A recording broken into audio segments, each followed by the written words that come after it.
Chers amis du Cercle Rousseau, si vous êtes situés en Suisse romande, n'hésitez pas à vous inscrire à nos prochaines conférences du mois de février dont les vignettes s'affichent en ce moment sur votre écran. Sur ce, je vous souhaite une excellente vidéo et pensez à vous abonner si vous trouvez nos productions utiles et intéressantes. Bonjour chers amis du Cercle Rousseau, bienvenue sur Internet, bienvenue sur une nouvelle année. C'est en effet la première vidéo que vous allez voir en cette année 2025. Les vidéos des conférences arrivent. Nous avons d'ailleurs un très beau programme du mois de février et du mois de mars que nous allons pouvoir vous proposer. Mais actualité oblige, notre ami Georges Martin, ex-ambassadeur de la Confédération, dont vous pouvez voir ici en incrusté la suggestion de vidéo, la conférence qu'il avait donnée en fin d'année à la Nouvelle Société Helvétique. Notre partenaire, il avait donné une belle conférence dont on était très content de vous recevoir. Vient nous répondre à quelques questions d'actualité, donner en tout cas son avis et son avis à la fois expérimenté, éclairé, à l'aune de son expérience, bien entendu, et de sa vision toujours large et lucide après toutes ces années au service de son pays. D'ailleurs, c'est le titre de votre ouvrage aux éditions Slatkin, nos amis des éditions Slatkin que nous saluons, Une vie au service de mon pays. Georges Martin, bonsoir. Mais bonsoir à vous et merci pour ce privilège d'être, j'ai cru comprendre, la première vidéo de l'année. Oui, alors en tout cas ça, et puis je l'ai déjà dit, je le redis pour l'audience qui ne connaît pas, mais on en a discuté au téléphone. Au vu de votre parcours, de votre engagement, vous êtes sorti de votre retraite et de votre silence pour dire un certain nombre, poser des questions et dire surtout un certain nombre de vérités qui ne sont pas assez entendues sur les médias mainstream, même si ça augmente, on va en reparler. Vous êtes toujours le bienvenu, vous aurez toujours une entrée chez nous, que ce soit au Cercle Rousseau ou dans d'autres cénacles souverainistes en Suisse dans lesquels je peux avoir une influence ou autre. En tout cas, vous serez toujours le bienvenu. Si vous n'avez Dépêchez-vous pour ceux qui n'ont pas eu la chance de se procurer le livre de Monsieur Martin, puisque apparemment, vous l'avez dit, il ne reste que quelques centaines d'exemplaires et il ne sera a priori pas réimprimé, en tout cas pas dans l'immédiat. Merci pour vos compliments. Non, non, mais c'est pas ça, je veux dire, c'est me confirmer que c'était bon au niveau de votre livre, il en reste que quelques centaines d'exemplaires. Oui, oui, oui, c'est un grand succès pour la Suisse romande. Je pense que si on compare avec la France, il aurait fallu vendre au moins 200 000 exemplaires en France pour faire un succès comparable. Un des premiers sujets dans lesquels on voulait parler, il y en a plein à parler ce soir au niveau des relations internationales et qui concerne la Suisse. Un des premiers sujets qu'on voulait évoquer et qui fait partie du centre de votre discours en ce moment, c'est les attaques multiples contre la neutralité. Vous en aviez parlé, vous voulez également insister dessus en ce moment. Vous êtes en discussion avec un think tank italien, notamment sur un certain nombre de questions. Vous en parlez lors des conférences, vous en parlez sur les réseaux sociaux. Ces derniers mois, ces dernières années, et notamment ça s'est accéléré depuis la crise, la guerre en Ukraine et entre l'Ukraine et la Russie. Vous avez insisté sur le fait que notre neutralité était particulièrement attaquée. Qu'est-ce qu'on peut dire aujourd'hui de la situation et de l'état de la neutralité ou l'état passé de la neutralité, qu'est-ce qu'on veut, au début de cette année 2025? Quelle est la situation selon vous et est-ce que c'est toujours aussi urgent qu'avant? Oui, alors pour moi, c'est au fond la thématique, c'est le sujet qui m'a convaincu de ressortir partiellement de ma retraite. Mon intention n'était pas de continuer à faire de la politique étrangère, mais quand j'ai vu au fond, on avait atteint un point de bascule en Suisse, et je pense que ce point de bascule, c'était le début de la guerre en Ukraine. Auparavant, juste avant février 2022, personne ne parlait de la neutralité en Suisse, à part quelques intellectuels qui qui ont exprimé l'idée qu'il fallait peut-être la rénover. Mais c'était très très peu de monde, c'était confidentiel. Et notre ministre des Affaires étrangères, M. Cassis, avait repris cette idée avant la guerre en Ukraine et il avait fait présenter un papier au Conseil fédéral sur la neutralité qu'il appelait coopérative. Personne ne comprenait très bien ce que ça pouvait signifier. C'était une sorte de neutralité au rabais, c'était une demi-neutralité. Mais évidemment que chacun comprenait qu'on ne pouvait pas être à moitié neutre, comme on ne peut pas être à moitié enceinte. La question quand même se posait, mais au fond, ça n'intéressait pas beaucoup les gens puisque personne, enfin, il n'y avait pas une majorité des gens qui s'y intéressaient et même la presse mainstream en avait très peu parlé. La guerre en Ukraine débute et à ce moment-là, toutes les digues ont cédé. Tout est dit concédé.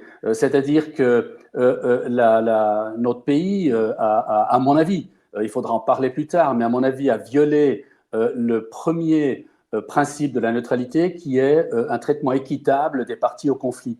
Alors, bien entendu, la première chose à laquelle on pense, c'est les exportations d'armes.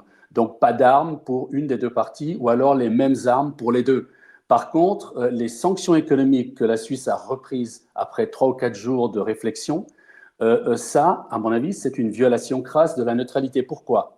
C'est une violation de la neutralité parce que, bien sûr, ça ne concerne pas les armes, mais ça concerne l'économie de guerre d'une partie au conflit. Alors, en nous alignant sur l'Union européenne, qui a eu une politique extrêmement agressive en matière de sanctions contre la Russie, c'est une politique qui, au fond, a été très bien résumée par l'ancien ministre français de l'économie et des finances, M. Bruno Le Maire, qui a dit « Nous allons détruire l'économie russe ». Et c'est ça que la Suisse neutre a fait. Nous sommes alignés à ces sanctions-là, donc nous avions aussi la visée ultime de détruire l'économie russe, c'est-à-dire de porter un coup fatal, un coup important à l'effort de guerre russe, donc une des deux parties. Alors il aurait fallu prendre des mesures économiques semblables à l'égard de l'Ukraine, mais bien entendu, on ne l'a pas fait. Donc ça, c'était une violation de la neutralité. La neutralité, si on veut résumer, c'est une maison de 3 étages. Ce dont je viens de parler, c'est le rez-de-chaussée. C'est le droit, en temps de guerre, le droit de neutralité. Donc, traitement équitable des parties au conflit. Au-dessus, il y a la politique de neutralité. Alors, celle-là, on en parle à chaque fois qu'il n'y a pas de guerre. C'est au fond le pain quotidien du ministre suisse des Affaires étrangères, c'est d'élaborer une politique.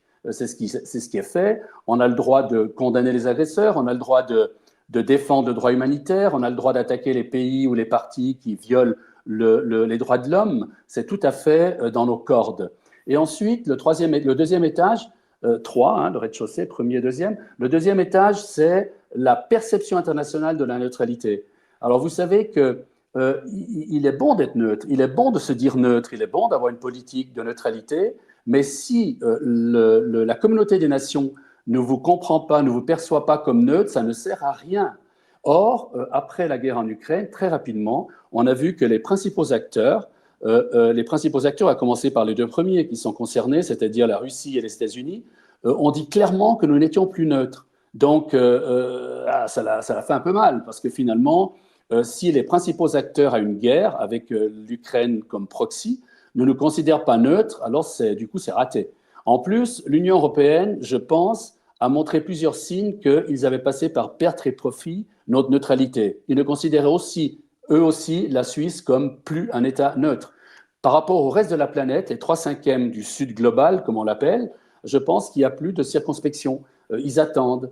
Lors du sommet du Bürgenstock, par exemple, le président de la Colombie, qui était venu exprès pour participer à ce sommet, après le premier jour, il a repris le chemin de son pays en envoyant un message sur X en disant « Mais c'est pas vrai, la Suisse n'est plus neutre, on m'invite à une conférence de paix et il n'y a même pas l'un des protagonistes, en l'occurrence la Russie, qui est présent. Donc ce n'est pas sérieux, je suis très déçu de la Suisse. » Voilà, donc je pense, pour résumer, que la guerre en Ukraine a constitué un point de bascule et qu'aujourd'hui, il y a une coalition hétéroclite en Suisse qui s'attaque à la neutralité, directement, indirectement, mais qui indéniablement lui porte des coups qui pourraient, à mon avis, lui être fatals.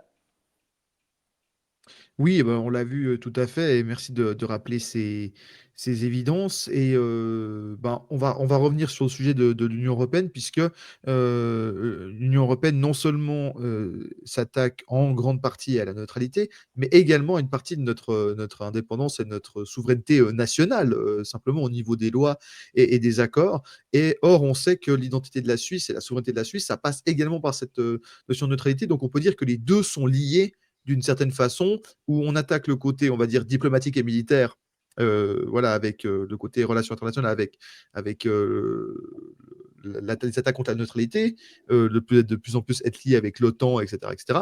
Et d'un autre côté, il y a aussi des attaques sur le modèle économique, sur la façon de faire les lois, sur le système de votation, etc., etc. Et donc, c'est quelque part deux faces d'une même pièce. Oui, absolument. Et pour revenir à cette coalition, parce qu'à mon avis, c'est fondamental, cette coalition qui s'attaque volontairement ou involontairement, mais enfin c'est plutôt volontairement, à la neutralité, ils essaient au fond de faire d'une pierre deux coups. Lorsque vous rapprochez de l'OTAN, vous avez mentionné notre rapprochement avec l'OTAN, et c'est indéniable qu'au cours des dernières 3 années, il se passait au fond à peine un mois sans qu'on apprenait que la Suisse avait fait des pas supplémentaires en direction de l'OTAN. J'ai récemment lu dans un éditorial d'une livraison spéciale de la revue militaire suisse, le chef de notre armée, M. Susli, qui disait « Écoutez, une fois pour toutes, j'aimerais vous dire qu'on n'adhérera pas à l'OTAN tant que nous sommes neutres, et je le dis en français. » Donc, s'il le dit, c'est qu'il y a un problème. Vous savez, lorsque c'est flou, il y a le loup. Et là, à mon avis, c'est assez flou. Parce que finalement, lorsqu'on se rapproche de l'OTAN, lorsque des fonctionnaires militaires, lorsque des diplomates manifestent leur intérêt de se rapprocher de cette organisation, au fond, ils n'ont même pas besoin de suggérer qu'on y adhère, parce que lorsqu'on se rapproche à tel point qu'un acteur aussi important que la Russie dans la géopolitique mondiale dit « vous n'êtes plus neutre », ça veut dire que si on n'est plus neutre, on devient au fond une cible. On a porté atteinte à notre sécurité. Alors lorsque on n'est plus neutre et qu'on n'est pas dans l'OTAN, on est véritablement en manque de sécurité. Alors le pas logique ensuite, évidemment, c'est l'adhésion. C'est de suivre l'exemple de la Finlande et de la Suède. Lorsqu'on est menacé au niveau militaire sur le continent, eh bien, on se met sous la protection d'un parapluie qui est efficace. C'est ce qu'a fait la Suède, c'est ce qu'a fait la Finlande aussi. Or, moi, je prétends que pour la Suisse, c'est un acte qui nous mettrait dans une situation de cible potentielle. Lorsqu'on se rapproche et qu'on adhère à l'OTAN, on devient automatiquement une cible. Et en plus, on pourrait être engagé dans des guerres que nous n'avons pas décidées nous-mêmes. On connaît l'article 5, etc., etc.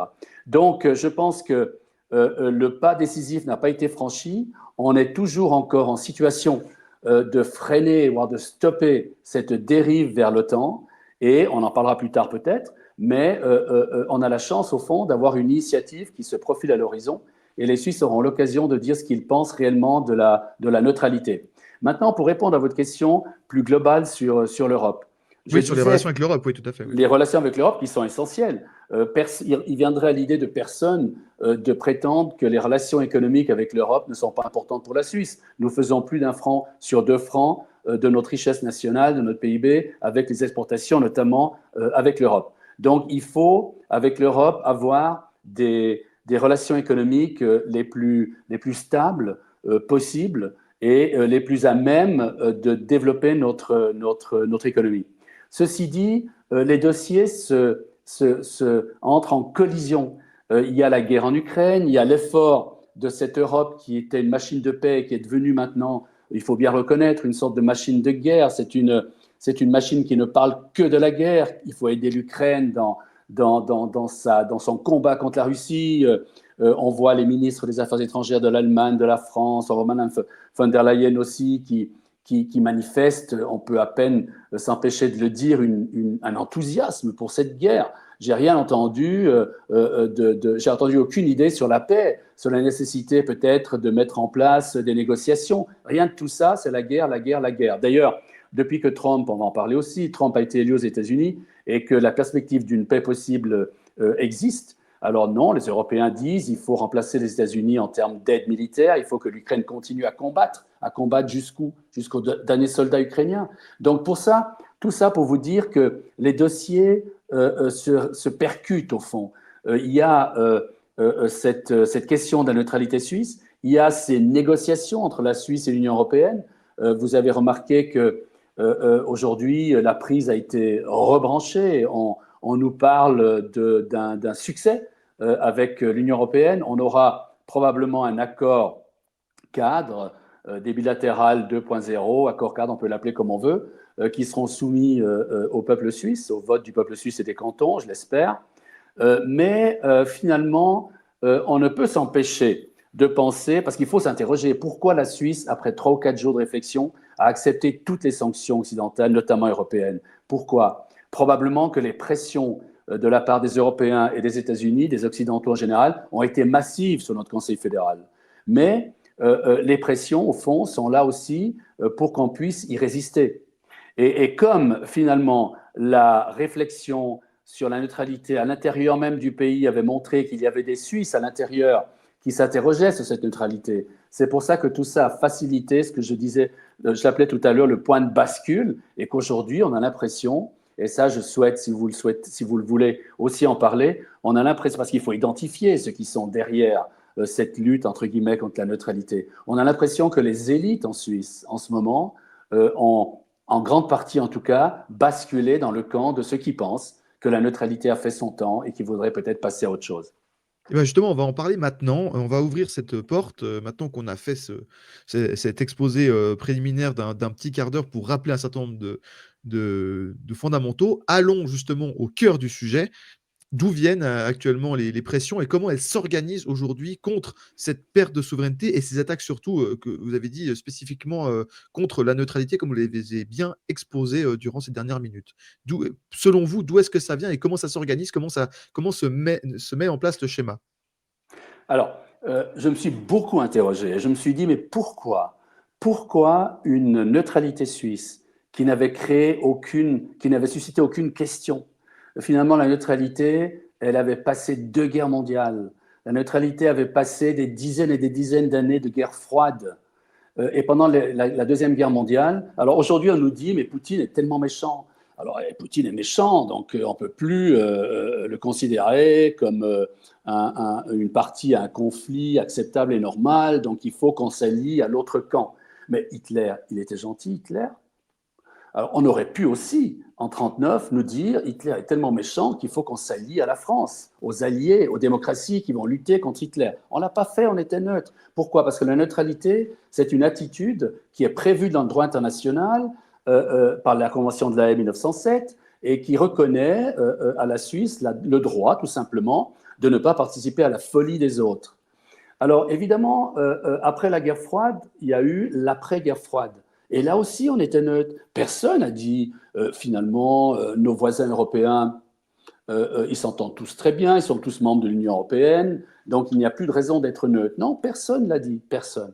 Alors, depuis février, tout d'un coup, oui, alors on ne peut plus être neutre parce que la violation du droit international de la part de Poutine et de la Russie est tellement crasse, est tellement inadmissible que c'est une raison pour la Suisse de ne plus être neutre et de reprendre le discours occidental et de l'OTAN. Alors, je me suis demandé, mais au fond, qui le fait? Alors, ceux qui le faisaient, c'était ce qu'on appelle aujourd'hui la presse mainstream. Bon. Alors, de la NZZ à Zurich, au Temps à Genève, et tous les journaux qui sont au milieu, Tamedia et tout ça, pendant des mois et des mois, étaient très enthousiastes pour la guerre. Il fallait lutter contre la Russie. La NZZ, je me souviens, avait fait une première page un samedi en disant ce que l'Ukraine a besoin, ce n'est pas de conseils, mais c'est d'armes, d'armes, d'armes. La même chose au niveau du temps, qui enjoignait les Allemands d'envoyer les léopards. C'était à l'époque où l'Allemagne n'avait pas encore décidé d'envoyer ses léopards. Enfin, il y avait ce que l'ancien président de la Confédération, Alain Berset, avait appelé une frénésie de guerre. Une frénésie de guerre s'était répandue sur notre pays partout, à tel point que les frontières politiques, ça n'était plus entre la droite et la gauche, c'était entre les bellicistes et les pacifistes qui étaient très peu nombreux. Même le Parti socialiste, qui est mon ancien parti, j'en étais très malheureux, le Parti socialiste était devenu pro-guerre, il fallait changer la législation suisse pour permettre à la Suisse d'autoriser la réexportation de nos armes, etc., etc. Ils ont été à Boucha. On sait depuis lors que Boucha, c'était quand même utilisé ou peut-être même créé par la propagande ukrainienne. Mais enfin voilà, tous ces députés faisaient le pèlerinage de Kiev, prenaient le train de nuit pour aller faire des selfies avec Zelensky, qui était devenu un Churchill. Voilà. Et donc, on était tous pour la guerre. Et c'était lorsque vous étiez pacifiste que moi, en Suisse, on était très rapidement traités de complotistes. On était des poutinistes, des poutiniens, des complotistes, des pro-russes, etc., etc. Ça, c'est Donc, l'argument directement quand vous n'êtes pas dans la doxa, quoi. absolument, absolument. Alors, ça a beaucoup changé maintenant. et j'en suis très content. Je trouve qu'on pourrait presque exprimer une sorte de Schadenfreude, comme on dit en allemand, c'est-à-dire se réjouir du malheur des autres, entre guillemets, parce que finalement, tous les éditorialistes qui étaient pro-guerre sont en train de changer de veste, et puis de dire oui, la paix, finalement, voilà. Mais c'est ce que je disais il y a 3 ans, au départ de la guerre.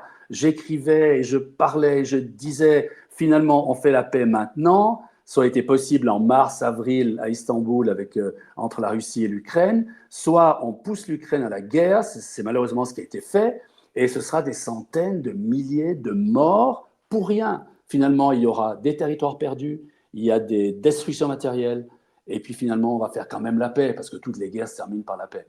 Donc, tout ça a fait que, au fond, je me disais, mais pourquoi interroger la neutralité maintenant?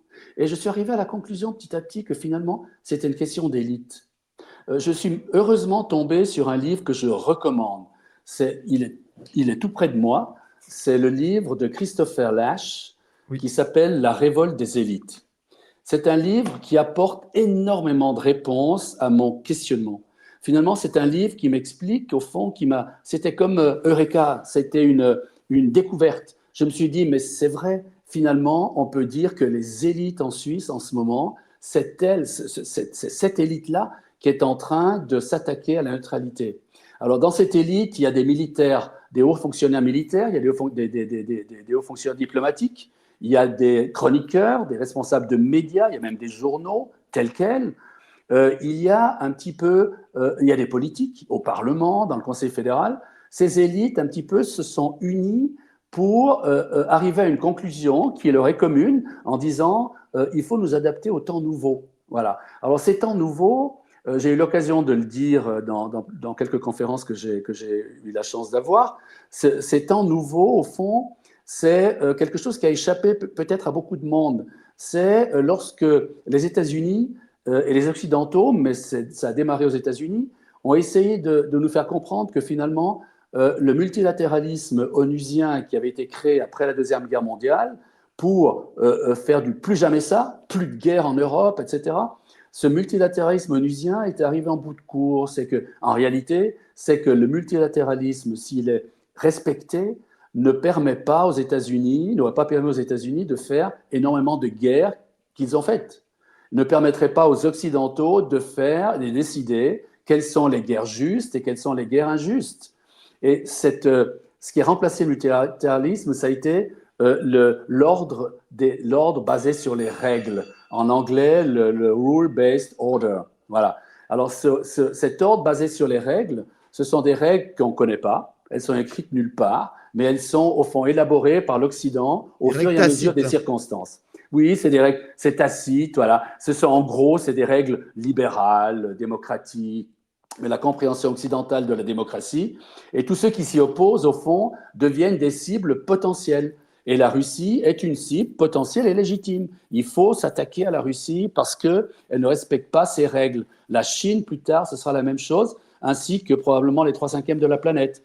Voilà. Alors, cette élite suisse, c'est une élite qui se sent très à l'aise avec toutes les autres élites occidentales. Et c'est ce que nous explique Christopher Lasch. Ce livre a été publié, a été écrit dans les années 90, 95, 96. Donc, ce n'est pas tout récent. Mais il annonçait, au fond, le temps où, contrairement aux siècles, peut-être, qui nous ont précédés, où c'était les masses, c'était les peuples qui mettaient en route les révolutions, aujourd'hui, c'est l'inverse. Aujourd'hui, les peuples sont conservateurs et les élites sont progressistes. On peut simplifier en disant wokistes. Elles sont hédonistes, cosmopolites, progressistes, wokistes. Et les élites suisses s'entendent beaucoup mieux avec toutes les autres élites des pays occidentaux qu'avec le propre peuple suisse.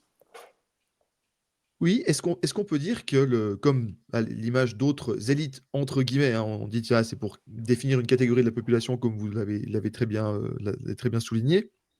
Est-ce qu'on peut dire qu'une partie de ces élites souhaite changer de peuple Ah oui, d'une on pourrait certaine dire façon? ça. C'est-à-dire le peuple ne vote pas bien, le peuple n'est pas content, changeons de peuple. Ne On peut changeons dire pas de ça. politique, changeons de peuple. Exactement. D'ailleurs, le titre complet du livre de Lasch, c'est Les révoltes des élites et la trahison de la démocratie. Et c'est très intéressant de se rendre compte, effectivement, vous avez raison, ces élites dont je parlais, elles proviennent des universités. Et dans les universités, depuis maintenant plusieurs décennies, on encourage les étudiants à quitter leur pays, à aller étudier, à rajouter des modules en Suède, aux États-Unis, en Angleterre, etc. Un étudiant qui ferait son bachelor et son master à Lausanne uniquement, ou à Zurich, ou à Bâle, il serait terriblement ringard. On se poserait à la limite des questions sur son bachelor, l'importance de son bachelor. Non, il faut être international. Il faut parler les langues. Tout ça est très bien. Il faut parler les langues. Il faut se séparer de sa provenance géographique. Alors finalement, ces élites n'ont plus de racines. C'est des élites qui se sentent beaucoup plus à l'aise dans les hôtels 5 étoiles de Singapour, de Buenos Aires, de San Francisco et de Hambourg, et beaucoup plus à l'aise aussi avec leurs corrélégionnaires, leurs amis français, américains, etc., etc. Donc, il y a un fossé qui s'est établi entre cette élite qui n'a plus vraiment de racines, qui est un petit peu hors sol, et le peuple qui, lui, est forcé d'avoir des racines, est forcé d'être relié à une géographie. Donc, finalement, c'est le peuple qui a cette géographie. Autrefois, les élites dont je parle, ces élites-là, les riches dans la société, étaient aussi ancrées dans la même géographie Exactement. que Elles le étaient peuple. ancrées sur un territoire et Oui, dans un on pays, dans une... savait où elles habitaient, on voyait leur maison, on était parfois jaloux, mais on voyait leur maison. Alors aujourd'hui, ils ont peut-être des lofts et des appartements qui ne sont pas du tout identifiés et connus, mais par contre, ils sautent d'un 5 étoiles à un autre, d'une capitale à une autre. Et c'est ce fossé entre des élites qui pensent avoir tout compris et un peuple qui, lui, paraît, pour ces élites-là, très conservateur. C'est ce fossé-là qui va grandissant et qui crée, à mon avis, aujourd'hui, dans tous nos pays occidentaux, beaucoup de problèmes, avec des réponses. On y viendra aux réponses. Oui, surtout qu'en plus, la Suisse est au centre de ça, parce que même s'il n'est pas dans l'Union européenne et dans certaines autres grosses organisations, c'est quand même une plaque tournante et un endroit, on va dire, très fréquenté par certains milieux. Évidemment, on reçoit ici le forum de Davos, hein, qui est quand même un de leurs repères, un de leurs hubs, comme on dirait nos amis anglo-saxons, mais également, bon, on peut penser à la place de Genève, la place de Zurich, enfin tous ces endroits que vous connaissez très bien et qui sont aussi des clusters pour ce genre de professions et de catégories socio-professionnelles. Absolument. Et vous avez parlé du WEF, alors c'est l'exemple symbolique, c'est ça. C'est ça le monde des élites modernes. Elles se retrouvent au WEF. Et c'est elle qui veut donner l'impression qu'elle prépare les années qui viennent, mais en réalité, elle court derrière les modes. On a vu très bien cette année que le WEF était en mal de thèmes porteurs. Donc, elle a essayé de courir après un monde éclaté, etc. Trump qui est élu. Parce que, justement, en parlant de la réponse des peuples à cette question des élites, d'après Lach, les peuples n'ont aucune chance. Elles perdent la partie contre les élites, puisque les élites contrôlent tout. Ils contrôlent le pouvoir politique, le pouvoir militaire, le pouvoir de la police, et les médias surtout, les universités, les intellectuels, etc. Mais non, les peuples, dans les démocraties, eux, ont la possibilité de se rebeller contre ces élites. Alors, ça n'est pas facile dans un système parlementaire. On a vu qu'en Finlande et en Suède, on peut s'interroger sérieusement sur ce que les Finlandais réellement veulent, le peuple finlandais et le peuple suédois par rapport à l'adhésion à l'OTAN. Beaucoup d'indications que j'ai reçues m'indiquent que ces peuples-là n'ont pas été entièrement satisfaits de la décision d'adhésion qui a été prise par leur Parlement et leur gouvernement majoritaire. Par contre, lorsque vous avez un système présidentiel à l'américaine, qu'est-ce que ça donne, cette révolte des peuples? Eh bien, ça donne Trump. Ça donne Trump. Qu'on l'aime ou qu'on l'aime pas, Donald Trump a été forcément élu parce qu'il y a un ras-le-bol qui est devenu majoritaire dans le peuple américain. Et ça, tout ça est très intéressant. Mais C'est très justement, intéressant. parlons-en. Parlons-en justement, voilà, enchaîner sur, c'est un des sujets qu'on avait ouvert, parce qu'on reparlera justement, on terminera justement avec les pétitions et les initiatives et les mouvements de fond et ce qui peut arriver pour la Suisse. Mais parlons, puisque vous êtes lancé là-dessus, parlons justement du phénomène Trump, évidemment, qui a pris quelques décisions en ce moment-là, au début de mandat, qui ont fait énormément parler et qui ont beaucoup d'impact, hein. On parle du Canada, on parle de l'Union européenne, on parle de ce qui se passe au Moyen-Orient, on parle de plein d'endroits. Justement, donc, en plus de ce regard sur l'expression d'une partie du ras-le-bol du peuple américain, une partie du coup majoritaire, hein, deux fois, en 2016 et en 2024, et on ne s'exprimera pas sur 2020 20 et 2021 parce qu'on ne le sait pas, mais enfin voilà. Justement, sur ce point-là et sur l'impact que maintenant ça peut donner avec le pays leader qui a toujours été moteur de l'Occident depuis la Deuxième Guerre mondiale, les États-Unis d'Amérique, hein, donc le pays en porte-drapeau de cette partie du monde, on va dire, de cette partie de l'humanité, et qui aujourd'hui a pris un virage à 180 degrés.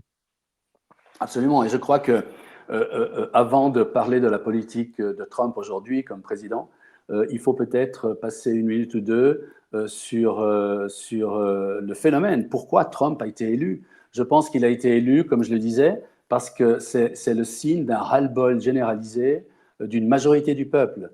Ras-le-bol par rapport à quoi? Par rapport à un fiasco total auquel a abouti la politique étrangère américaine, la politique intérieure.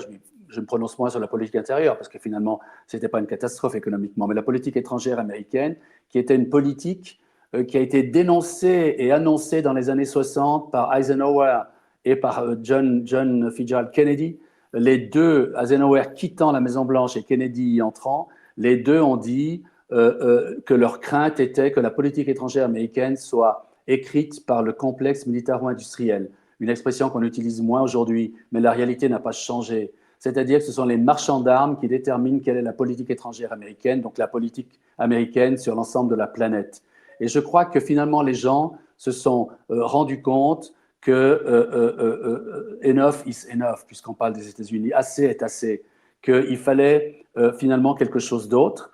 Et Trump a réussi à capitaliser là-dessus. Maintenant, que fait Trump aujourd'hui? Évidemment, vous avez mentionné ces droits de douane absolument astronomiques et incompréhensibles par rapport au Canada, par rapport au Mexique. Mais finalement, je pense qu'à choisir entre la continuation d'une politique de Biden, qui était une politique belliciste, c'est une politique qui offrait rien d'autre à la planète que la guerre et encore la guerre. Je pense que maintenant, on a un homme à la Maison-Blanche qui a son grain de folie, on va pas le nier, mais qui n'est pas fou. Qui n'est pas fou. Par rapport à l'Ukraine, on croit comprendre que, bien sûr, qu'il n'a pas mis fin à la guerre en 3 jours, comme il l'a promis. Et nos médias mainstream, tout malins, croyait-il, disent, ben voilà, Trump a menti, il n'a pas réussi à mettre fin à la guerre en 3 jours. C'est pas ça. Mais je pense que la dynamique qui va être prise, c'est vraiment en direction d'une fin de cette guerre-là, qui, on l'oublie trop souvent, parce que, encore une fois, les médias nous l'ont fait oublier, c'est une guerre qui aurait pu se terminer dans un apocalypse nucléaire. Et ça, il ne faut jamais l'oublier. C'est pour ça qu'il est si important d'arrêter cette guerre et de parler de paix et de négociation qui soit la plus équitable possible. Maintenant, on voit bien que par rapport à la politique étrangère, le Moyen-Orient, alors le Moyen-Orient, ça me plaît beaucoup moins, forcément. On a l'impression que Donald Trump va aider Israël, va aider le pire côté d'Israël, au lieu de trouver des solutions, probablement qu'il y aura encore plus de tensions et encore plus de morts. Mais même ça n'est pas certain. Vous avez noté qu'il y a quelques jours, Donald Trump avait laissé tomber une phrase dont il a coutume de vider de Gaza des Gazaouis, de ses habitants, et de les relocaliser dans les pays arabes voisins. Évidemment, ça n'est pas possible. Les présidents des principaux pays arabes se sont mis ensemble et au lieu d'agresser, entre guillemets, Trump et de lui dire que voilà, on s'oppose à tout ça, non, ils ont essayé de lui vendre un petit peu l'idée qu'ils devraient s'asseoir tous ensemble et essayer de trouver une solution basée sur la solution à 2 États. Vous voyez que là aussi, je pense qu'il suffirait. Trump, c'est comme ça qu'il fonctionne. Trump, il faut l'intéresser à un deal. C'est l'homme des deals, ça n'est pas du tout l'homme du multilatéralisme, c'est pas l'homme qui aime avoir 2 ou C'est le 3. deal maker, hein. C'est Oui, le. mais oui, C'est le deal maker. Donc, il ne veut pas avoir une table onusienne autour de lui à la Maison-Blanche, discuter. Non, ce qu'il veut, c'est des deals avec des partenaires avec lesquels il a un conflit, il a un problème à régler. Et si il arrive à être convaincu que la meilleure façon parce que vous savez, moi je suis convaincu, on l'a lu, on l'a entendu, Trump aimerait beaucoup essayer de régater avec Obama et d'avoir lui aussi le prix Nobel de la paix. Et je pense que si il y a des personnes suffisamment intelligentes pour le prendre au jeu et lui dire, écoute, la paix en Ukraine, la paix au Moyen-Orient, et tu l'auras ton prix Nobel de la paix, je crois que Trump est à gagner pour ça. Et surtout, on oublie, c'est qu'il s'est marqué dans son livre, hein, son best-seller de la fin des années 80, début des années 90, et il en a fait 2 volumes, hein, Art of the Deal 1 et Art of the Deal 2. Une des techniques préférées de Trump, on dit toujours: «Regardez ces déclarations extravagantes, c'est un fou, c'est un machin». On oublie toujours que la technique préférée de Donald Trump dans le deal, c'est l'extravagance. C'est-à-dire de demander beaucoup, beaucoup trop, de faire, des attaques, de vraiment de bluffer au poker, c'est-à-dire de mettre tout sur la table pour espérer, obtenir finalement après une négociation en disant: «Ah bah, je te fais une fleur, j'accepte que ça», pour finalement accepter ce qu'il voulait, Mhm. à la base. C'est pour ça qu'on a des déclarations incroyables comme par exemple, quelque chose qui n'arrivera jamais, par exemple, le Canada deviendra le 51e État américain. Le Ça Groenland. n'arrivera jamais, mais par exemple, on met ça comme ça après d'autres choses comme, rétablir un certain contrôle américain sur le canal de Panama ou, avoir des accords avec, sur les ressources minières du Groenland ou comme ça, paraissent tout de suite donc beaucoup plus raisonnables, alors que s'il avait été comme ça, on lui aurait peut-être refusé. Donc, ne jamais sous-estimer, ça. Après on verra si ça fonctionne, ça fonctionnera pas, hein. Ce Mais sera oui. aux Américains de s'exprimer là-dessus. Mais enfin, il Mhm. faut jamais oublier cet aspect-là non plus et j'imagine Mhm. que vous avez dû en croiser pas mal, dans les relations internationales des chefs d'État et puis après on sait que les diplomates comme vous font le travail, on va dire sérieux de négociation de traités, d'accords, en sous-main, mais souvent il y a aussi des déclarations pour la presse ou pour mettre la pression sur, une partie adverse ou comme ça, qui sont faites par des responsables. Vous avez tout à fait raison. Bien sûr, j'aimerais pas être Rubio, le secrétaire d'État américain, qui doit aller au Panama pour lui dire, écoute, on va te reprendre le canal, ce qui va probablement pas être fait non plus. Mais vous avez raison, c'est un homme des deals. Alors, un ami allemand, je lui racontais, enfin, je lui disais exactement ça il y a quelques jours. Et il me dit, oui, mais Trump, c'est pas des deals acceptables parce que c'est pas des win-win deals, c'est des win-lose deals. Et puis je lui dis, mais attends, et Biden, c'était quoi? Nord Stream 1 et 2, c'était quoi? C'était un win-win. À Il plus vous a, Nord Stream, à plus! il vous a coupé l'arrivée du gaz. Il vous a précipité, vous, Allemands, dans la crise économique la plus grave depuis la Deuxième Guerre mondiale. C'est du win-win. Vous avez gagné, vous? Non, c'était du win-lose. C'était win pour les États-Unis, mais c'était lose pour vous. Il m'a dit, oui, tu as raison. Ah ben, c'est ça. Alors finalement, entre le win-lose de Biden et le win-lose, peut-être même win-win, qui sait, de Trump, j'ai pas besoin de réfléchir longtemps. Moi, je préfère, franchement, j'ai toujours dit, lorsque Trump s'est lancé dans sa campagne électorale il y a une année, j'étais convaincu qu'il allait gagner. Évidemment, j'étais très minoritaire et on me demandait pourquoi. Eh bien, j'expliquais que finalement, le système Biden, le système des démocrates, les néoconservateurs qui s'étaient tous alignés dans le camp démocrate, avait fait son temps et qu'il fallait en changer, que les Américains étaient aussi de mon avis, et je crois que je ne me suis pas trompé. Alors maintenant, l'homme Trump, le président Trump, va essayer de faire des deals. Mais je pense qu'on voit tous les jours. Rappelez-vous, le premier mandat de Trump. Tous les jours, les journalistes et nous tous, nous attendions des tweets en Europe, des tweets dans la nuit qui étaient tous plus idiots les uns que les autres. Maintenant, le deuxième mandat Trump, on a tout de suite compris qu'il était beaucoup plus réparé, qu'il avait des gens très intelligents autour de lui et que ça n'était pas du tout le remake, la réplique du premier mandat. Et je crois qu'on va être encore surpris et je le souhaite en bien. Dernier sujet dont on doit aborder ensemble, évidemment, monsieur Martin, c'est, les solutions et la situation, pour le peuple suisse. Vous l'avez dit, il y a, un certain nombre d'initiatives et un certain nombre de choses qui sont en train de changer, dans le vent. On voit notamment, cet aspect en fait, c'était devenu une niche, on peut en parler, le fait de se battre pour la souveraineté du pays, une certaine vision de la neutralité, notamment assez dure, assez, à l'ancienne, comme on peut le dire. Aujourd'hui, c'est un peu en train de changer, notamment, on voit aussi des mouvements à gauche. Vous, vous venez aussi en partie de la gauche, vous avez été au Parti socialiste, vous l'avez dit, en tout cas, vous avez des amitiés, là-bas et tout. Hem, on voit aussi de la part de mouvements de gauche qui n'étaient pas forcément sensibles à la cause nationale dans l'ensemble, qui étaient plus proches de questions sociales ou de questions sociétales, qui aujourd'hui remettent en cause un certain nombre de doxas et qui se disent que nous, on pourrait aussi, mouvements syndicaux, on a vu notamment Pierre-Yves Maillard poser un certain nombre de questions à la tête de l'Union syndicale suisse. On a vu un certain nombre de représentants de partis de gauche ou de partis à sensibilité sociale, on va dire, être soutenir un certain nombre d'initiatives et être vent debout. Donc, on voit qu'il y a une forme de lame de fond populaire qui est en train de venir. Et donc, justement, ça va après vous permettre d'aborder, avec votre analyse, ce qui peut se passer pour la Suisse et les solutions qui sont, on va dire, dans les mains du peuple ou des gens qui veulent faire quelque chose sur ce sujet. Oui, alors vous avez entièrement raison. Je reviens à mon Christopher Lasch, le livre que je mentionnais tout à l'heure, La révolte des élites et la trahison de la démocratie. Je disais que j'ai essayé d'illustrer que les États-Unis, le peuple américain, a donné raison ou tort à Lasch en faisant vaincre la démocratie, en disant quand même aux élites ce qu'ils voulaient. Alors, en Suisse, et j'étais en train aujourd'hui de rédiger un papier pour ce think tank italien, je terminais en disant que Lasch ne connaissait certainement pas la démocratie directe helvétique.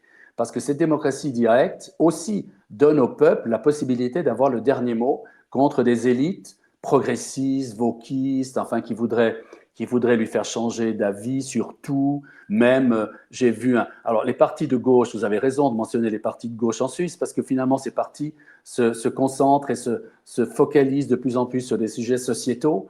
Je voyais il y a quelque temps encore un de ces partis de gauche, c'est les Verts, je crois, qui sont en train de plancher sur un nouveau genre, qui serait un genre fluide, qui rendrait inutile le genre masculin ou le genre féminin. Il suffirait de dire que tous les Suisses sont fluides, et puis voilà, on le mettrait dans le passeport. Voilà, Et les ce partis. parti européiste, il faut le dire aussi. Il n'est pas, Oui, il est oui, pas oui. seulement de gauche, il est européiste, surtout. Absolument, absolument. Alors, effectivement, le peuple suisse a dans les mains un mécanisme qui lui permet, au fond, d'avoir le dernier mot et de dire à ses élites, finalement, si les idées portées par les élites sont majoritaires ou pas dans le pays. Et récemment, souvent, on a vu que lorsque, vous savez, moi je suis de l'ancienne génération, j'ai vécu 92, l'espace économique européen, où tout le monde, toute la presse, les partis, le gouvernement, le Parlement étaient pour l'adhésion de la Suisse à l'espace économique européen, et le peuple a dit non. Et là, ça m'a fait comprendre, et je comprends encore plus aujourd'hui, que finalement, la démocratie directe est une chance incroyable pour la Suisse. Parce que finalement, on n'arrivera pas à nous faire renoncer à la neutralité et à nous faire rentrer dans l'OTAN si le peuple n'en veut pas. Et c'est pour ça que nous allons avoir, comme vous dites, des initiatives qui seront extrêmement importantes. On va voter aussi sur l'accord avec l'Europe. Alors, est-ce que le peuple suisse acceptera de changer de braquet? Parce que, pour résumer très rapidement, les accords bilatéraux jusqu'à aujourd'hui, c'était un nombre déterminé d'accords qu'on avait négociés, acceptés, signés, ratifiés, mais qui ne changeaient pas. Alors que maintenant, on nous demande d'entrer dans un mécanisme finalement où les nouveaux espaces sur lesquels on aura des accords vont avoir leur propre vie qui va vivre, qui va évoluer en fonction de la volonté européenne de Bruxelles et pas tellement de la nôtre. Bien entendu, on nous dit qu'on aura la possibilité de nous y opposer, mais finalement, en nous y opposant par référendum, par exemple, ça risquerait de précipiter la chute de tout le reste. Donc, les pressions du côté européen seraient telles que finalement, on n'aurait pas la faculté de garder notre propre pouvoir de décision. Donc, au lieu d'avoir une suite des bilatérales, ce serait plutôt quand même un accord cadre 2.0 qui nous mettrait dans une nouvelle réalité. Alors moi, j'ai toujours été un pro-européen. J'étais à gauche, comme vous l'avez signalé. Je ne sais pas si vous allez rester en face de moi dans cette émission, mais dans les années 90, j'aurais été le premier à signer pour la disparition de la Suisse dans une Europe qui soit une méga Suisse, une grande Suisse, une sorte d'États-Unis d'Europe, comme les États-Unis d'Amérique. J'étais prêt à le faire. Vous êtes un traître repenti quelque part. Évidemment que maintenant, franchement, cette Union européenne de Mme von der Leyen ne me fait plus envie du tout. Et vous savez, c'est très intéressant. On parlait des frontières politiques, la droite, la gauche. Normalement, la gauche défendait les ouvriers. Alors aujourd'hui, on se rend bien compte, vous avez mentionné M. Maillard, chef des syndicats, défense des ouvriers. Par contre, le Parti socialiste, les Verts ils ont dérivé vers un monde un peu plus wokiste, des thèmes sociétaux. On défend le bien-être, le ressenti, etc., etc. Je veux dire, ça n'est 1983 remplacer le sociétal remplacer le social par du sociétal, c'est ça. afin de Et je, suivre la tendance néolibérale venant des États-Unis, de Reagan, etc., etc. oui, et puis cette tendance élitaire, wokiste. Franchement, moi je pense que les syndicats, les représentants des ouvriers n'ont pas le temps ni l'envie d'être wokistes, pour simplifier, vous voyez ce que je veux dire. Enfin, tout ce monde du ressenti, ce monde où toute la législation et l'application des lois n'est plus faite comme on le pensait, mais elle est faite de manière wokiste, en accordant au ressenti d'un plaignant beaucoup plus d'importance aux déclarations de celui qui est attaqué, etc., De la etc. victime. De la victime. Là, on ne sait plus très bien qui est victime, qui est, etc. Donc, tout ce monde-là fait que il y a un phénomène de rejet qui s'opère. Et ce phénomène de rejet va très, très probablement, il s'est fait ressentir déjà dans les initiatives précédentes au cours des dernières années, mais ça va continuer. Parce que finalement, on sera toujours plus confronté. L'initiative qui approche sur les questions d'environnement, on se rend compte qu'on a aussi affaire, on a parlé souvent depuis quelque temps des Khmers verts, hein, en nous souvenant des horribles Khmers rouges au Cambodge. Alors les Khmers verts, pourquoi? C'est parce que ce sont des gens qui veulent imposer une sorte de politique environnementale punitive. Au lieu de convaincre les gens de faire quelque chose parce que c'est dans leur bien, du point de vue environnemental, non, on les punit, on les force à faire des choses. Et tout ça se retourne régulièrement contre leurs auteurs, parce que finalement, ça n'est pas susceptible d'avoir une majorité. Or, chez nous, il faut toujours avoir une majorité si vous voulez avancer. Et au fond, moi qui étais, comme jeune étudiant de gauche, vous l'avez dit, mais qui était contre la démocratie directe, parce que je trouvais que c'était un frein incroyable par rapport à la nécessité du progrès, eh bien, je me rends compte à quel point aujourd'hui, puisque le progrès est à mon avis régressif, à quel point il est important de pouvoir freiner ce progrès-là. Encore un détail, une anecdote au fond. Lorsque j'étais à peu après mai 68 étudiant en sciences politiques à Lausanne, j'étais forcément, comme la majorité dans les mouvements d'extrême gauche, et nos ennemis étaient les étudiants de droite. Et je me souviens que un ennemi que nous avions clairement identifié, c'était le groupe Zofing. Vous connaissez le groupe Zofing, souverainiste, enfin patriote, qui existe toujours. Et J'irai pas jusqu'à souverainiste, faut pas déconner, mais libéral, on va dire. libéral, mais patriote. Hein, patriote. C'est un groupe d'étudiants, si ma mémoire est bonne, créé à l'époque de la création de la Suisse moderne. La Suisse, oui, libérale, vous avez raison, mais quand même un groupe, un mouvement d'étudiants qui est relié aux valeurs fondamentales qui ont créé la Suisse. Disons que, pour résumer, parce qu'il y a quand même beaucoup de profils différents à Zofing, disons qu'ils sont quand même plus proches du côté du capital que du salariat. Voilà. Pour C'est résumer, on va possible. dire, au niveau de leur idéologie économique politique, parce qu'il y en a des Oui, qui viennent de la ville, d'autres qui viennent de régions plus oui, rurales, d'autres qui, voilà, différentes, d'autres qui sont croyants, d'autres qui sont beaucoup plus dans certains libertariens par rapport à ça. Donc, mais disons qu'ils sont de manière générale dans des professions plus libérales, type avocat, bien médecin, sûr. pharmacien ou autre, Oui, etc., ou mais qui sont politicien, ancrés et qui sont du côté du géographiquement. capital, voilà. Oui, mais le capital qui est encore ancré géographiquement, qui est suisse. Tout à fait. Tout à fait. Voilà. Alors oui, tout Ça à n'est fait. pas du tout les élites dont je parlais tout à l'heure. Ces élites hors sol. Voilà, c'est ça que je voulais dire. Mais ce que je voulais dire, c'est que finalement, prochainement, à la fin du mois, j'aurai le plaisir de participer à une réunion de Zofing du canton de Vaud. Et, Comme quoi tout et arrive. oui, tout arrive. C'est pour expliciter au fond ces mouvements tectoniques qui ont eu lieu récemment, qui font que la gauche, la droite, ça ne veut plus rien dire. Parce que personnellement, moi, j'ai des adhésions très fortes à des idées, j'ai des fidélités à des idées.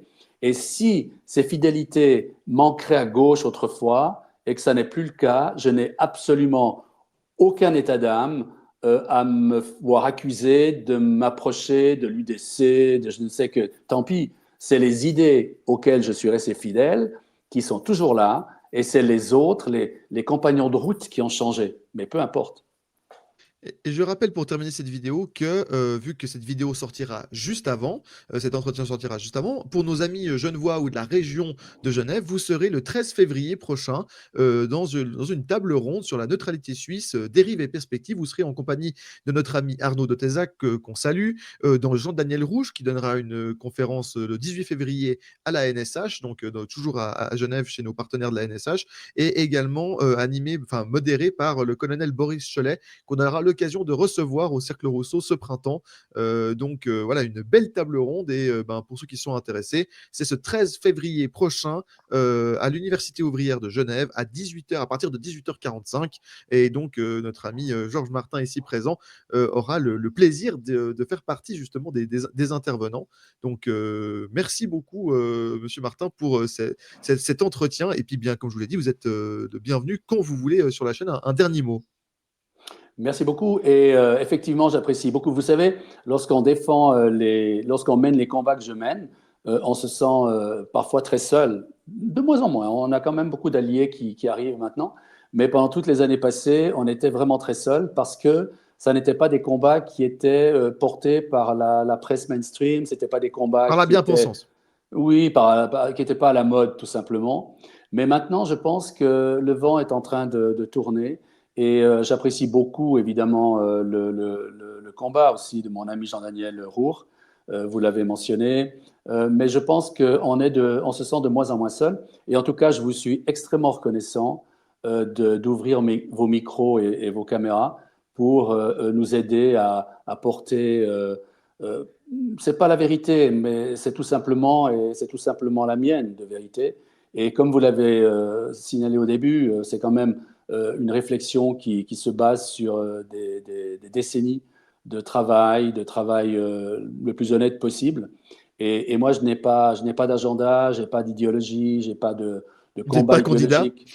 Je ne suis pas candidat, je reçois de l'argent de personne, donc c'est vraiment ma vérité. Et je pense que cette vérité-là peut trouver des oreilles de plus en plus nombreuses et bienveillantes. Donc, Mais merci à vous. Mais c'est nous qui vous remercions évidemment de prendre ce temps. Vous êtes, comme vous l'avez dit, bienvenus quand vous voulez sur cette chaîne. Chers amis du Cercle Rousseau et de la Nouvelle Société Helvétique de Genève et de tout, bah, voilà, tous ces mouvements plus ou moins souverainistes et en tout cas d'information alternative et de débat intellectuel en Suisse romande. Si vous êtes intéressé à recevoir ou vous avez des questions pour Monsieur Martin, n'hésitez pas à les écrire en commentaire. On vous lit. N'hésitez pas non plus à dire si vous souhaitez recevoir certains invités sur cette chaîne. On essaiera de faire ce qu'on peut, en tout cas pour des gens qui défendent notre cause et nos idées, quel que soit leur bord et quel que soit leur parcours. Et n'hésitez pas également à vous abonner et surtout à partager cette vidéo parce que ben, vous le savez, c'est un travail bénévole. Hein. Nous, comme Monsieur Martin, on n'a rien à gagner là-dedans. Hein. Les amis et moi du Cercle Rousseau et de la NSH avons un travail honnête à côté, mais nous avons cet engagement, on va dire, citoyen pour l'information et la défense de la souveraineté et de l'indépendance du peuple helvétique. Donc n'hésitez pas à la partager si vous trouvez un écho ou que vous trouvez pertinent les propos de Monsieur Martin. Merci beaucoup, bonne soirée et ben, on l'espère à très vite sur la chaîne du Cercle Rousseau ou sur d'autres plateformes, d'autres médias. Bonsoir.